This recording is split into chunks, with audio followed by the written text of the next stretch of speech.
உபாகமம் 20 அதிகாரம். நீ உன் சத்துருக்களுக்கு எதிராக யுத்தம் செய்ய புறப்பட்டுப் போகையில் குதிரைகளையும் ரதங்களையும் உன்னிலும் பெரிய கூட்டமாகிய ஜனங்களையும் கண்டால் அவர்களுக்கு பயப்படாயாக.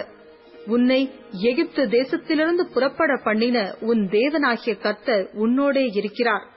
நீங்கள் யுத்தம் செய்ய தொடங்கும் போது ஆசாரியன் சேர்ந்து வந்து ஜனங்களிடத்தில் பேசி, இஸ்ரவேலரே கேளுங்கள், இன்று உங்கள் சத்துருக்களுடன் யுத்தம் செய்ய போகிறீர்கள்.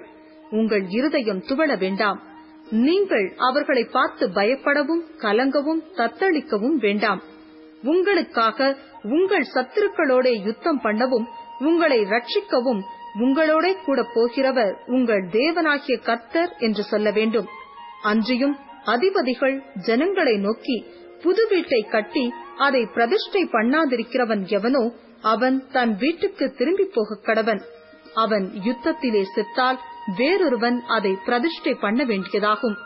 திராட்சை தோட்டத்தை நாட்டி அதை அனுபவியாதிருக்கிறவன் எவனோ அவன் தன் வீட்டுக்கு திரும்பி போக கடவன். அவன் யுத்தத்திலே செத்தால் வேறொருவன் அதை அனுபவிக்க வேண்டியதாகும். ஒரு பெண்ணை தனக்கு நியமித்துக் கொண்டு அவளை விவாகம் பண்ணாதிருக்கிறவன் எவனோ அவன் தன் வீட்டுக்கு திரும்பி போக கடவன். அவன் யுத்தத்திலே செத்தால் வேறொருவன் அவளை விவாகம் பண்ண வேண்டியதாகும் என்று சொல்ல வேண்டும். பின்னும் அதிபதிகள் ஜனங்களுடனே பேசி, பயங்காளியும் திடனற்றவனுமாயிருக்கிறவன் எவனோ அவன் தன் சகோதரரின் இருதயத்தை தன் இருதயத்தைப் போல கரைந்து போக பண்ணாதபடிக்கு தன் வீட்டுக்கு திரும்பி போக கடவன் என்று சொல்ல வேண்டும். அதிபதிகள் ஜனங்களோட பேசி முடிந்த பின்பு ஜனங்களை நடத்தும்படி சேனை தலைவரை நியமிக்க கடவர்கள். நீ ஒரு பட்டணத்தின் மேல் யுத்தம் பண்ண நெருங்கும் போது அந்த பட்டணத்தாருக்கு சமாதானம் கூற கடவாய்.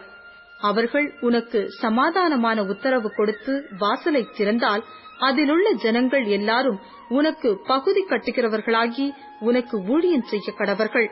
அவர்கள் உன்னோடே சமாதானப்படாமல் உன்னோடே யுத்தம் பண்ணுவார்களானால் நீ அதை முச்சிக்கை போட்டு உன் தேவனாகிய கர்த்தர் அதை உன் கையில் ஒப்புக் கொடுக்கும் போது அதிலுள்ள புருஷர்கள் எல்லாரையும் பட்டய கருக்கினால் வெட்டி ஸ்திரீகளையும் குழந்தைகளையும் மிருக ஜீவன்களையும் மாத்திரம் உயிரோடே வைத்து பட்டணத்திலுள்ள எல்லாவற்றையும் கொள்ளையிட்டு உன் தேவனாகிய கர்த்தர் உனக்கு ஒப்புக் கொடுத்த உன் சத்துருக்களின் கொள்ளை பொருளை அனுபவிப்பாயாக. இந்த ஜாதிகளைச் சேர்ந்த பட்டணங்களாயிராமல் உனக்கு வெகு தூரத்தில் இருக்கிற சகல பட்டணங்களுக்கும் இப்படியே செய்வாயாக. உன் தேவனாகிய கர்த்தர் உனக்கு சுதந்திரமாக கொடுக்கிற ஏத்தியர், எமோரியர், கானானியர், பெரிசியர், ஏவியர், எபூசியர் என்னும் ஜனங்களின் பட்டணங்களிலே மாத்திரம் சுவாசமுள்ளதொன்றையும் உயிரோடே வைக்காமல் அவர்களை உன் தேவனாகிய கர்த்தர் உனக்கு கட்டளையிட்டபடியே சங்காரம் பண்ண கடவாய்.